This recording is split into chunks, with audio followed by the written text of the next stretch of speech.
মাননীয় বিচারক, সরকার আমাদের দাম বাড়িয়েই চলেছে, তাই মানুষদের এখন লম্বা লাইনে দাঁড়াতে হচ্ছে। এভাবে কিভাবে চলবে? ইরান ইসরায়েলের যুদ্ধের কারণে গ্যাস পাওয়াই যাচ্ছে না। এমন অবস্থা থাকলে চুলায় মানুষ কবে পর্যন্ত রান্না করবে? অর্ধেকের বেশি গ্যাস বিদেশ থেকে আসে, তাই আমাদের দাম আকাশ ছোঁয়া। আমি পেট্রোল, আমার দাম নির্ভর করে দুনিয়ার অবস্থার ওপর। তেল উৎপাদনকারী দেশগুলোতে যুদ্ধ লাগলে আমার দাম এক লাফে আসমান ছুঁয়ে যায়। আমাকে ছাড়া কোনো গাড়ি চলে না, তাই আমার দাম বাড়লেই সবার গায়ে জ্বালা ধরে। দুনিয়ার পরিস্থিতি বদলালে আমার দামও বদলে যায়। আমি ডিজেল, ট্রাক, বাস আর চাষবাস সব আমাকে দিয়ে চলে। আমার দাম বাড়লে সবকিছুর দাম বেড়ে যায়। মাননীয় বিচারক, আমাদের কারণে সাধারণ মানুষ খুব কষ্ট পাচ্ছে।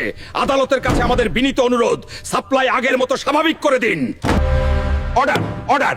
দয়া করে সবাই শান্তি বজায় রাখুন। এটা তো শুধু ট্রেইলার, পুরো সিনেমা এখনো বাকি। যাদের কাছে সিলিন্ডার নেই তারা এখনই ভরিয়ে রাখুন। পেট্রোল ডিজেল কিনে স্টক করে রাখুন।